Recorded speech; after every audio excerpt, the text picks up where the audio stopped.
Hey guys, me Liv.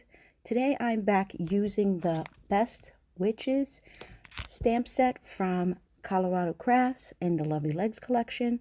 I'm going to today focus on doing some masking as well as some inking and using some glitz glitter gel here in this card. So first up, I went ahead and stamped the primary image. I am going to go ahead and stamp out some masks for them. Since I don't use any type of masking paper, what I usually do is just cut out a few, put some washi tape underneath, and use that as the base for when I do my other images. I thought this card called for a crew or a squad of witches coming together, so I went ahead and stamped out 3 different images, and I'm going to next focus on my ink blending. So I'm going to mask all of them and bring out my distress inks. The colors I'm using today is Candy Apple, Wilted Violet, and Twisted Citron. I was really only using this blue paper just to kind of hold it so I didn't get too much ink on my fingers, but I still managed to get all inky after a while when I realized it was kind of causing too much of a line effect. I'm just using some plain old brushes. I have to admit, I haven't quite figured out this picket fence brush. It just doesn't give the effect that I'm usually looking for. It's very much lighter, so I tend to use those cheapy brushes I found on Amazon. I'm really probably looking on getting some new brushes in so I can do them by color instead of keeping them and using a scrap piece of paper on the side. So I'm going to keep with these 3 colors and go ahead and ink up this whole page here. Now that all the ink is down, I'm going to go ahead and put the stencil on top. This is from Hero Arts and it's called the Art Deco. It actually has 2 stencils in it. And when I saw this one, it kind of reminded me of like the iron fences. So I kind of felt it went with that Halloween type of theme there. So that is why I decided to go ahead and use it.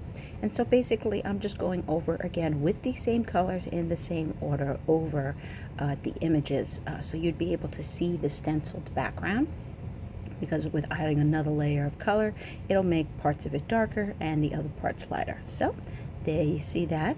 Then I thought, you know what? I feel like using some glitter gel. So I took out my Gina K glitter gel. I'm using a purple because this is, for me, a perfect color for Halloween.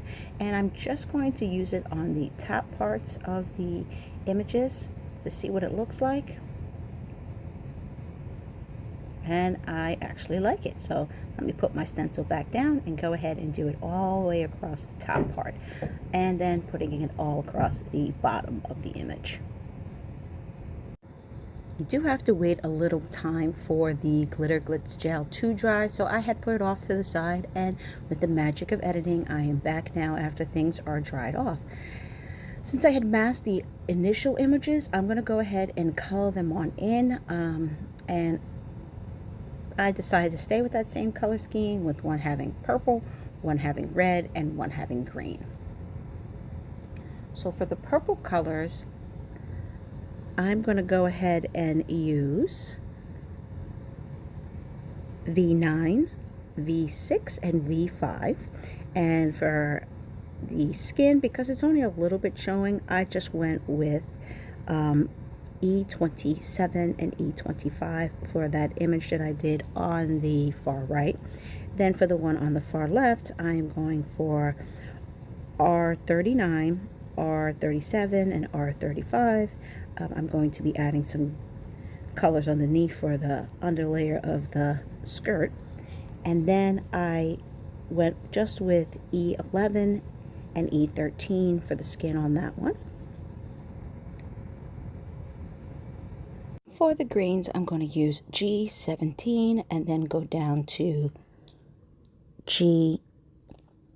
YG09, as well as using G09 in there just to get a little bit more depth. When I noticed that I had some areas that, because of the masking, I just went ahead and colored it with my Copic markers to make it blend a little bit. So adding some red in there. And then I realized after I was coloring that I had my boo-boo in terms of masking. When I did one image, I did forget to place the leg. So I'm going to go ahead and go back and fix that.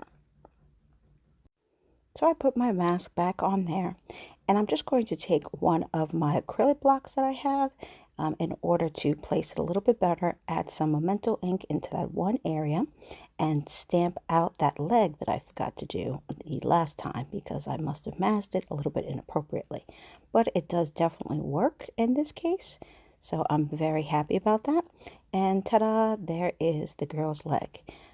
So let me finish up my coloring here.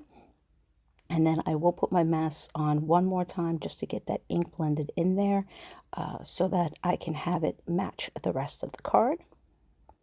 So next I just wanted to move on to the sentiment. I'm using some scrap papers from my stash and I'm going to use the sentiment, My Best Witches.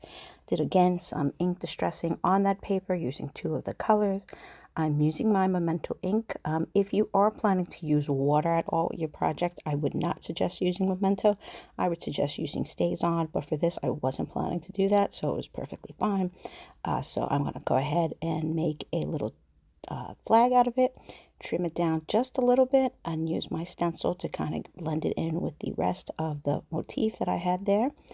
I do like to pop up my card, so I'm using my dimensional foam to make sure that the sentiment is popped up as well as the base of the card is popped up.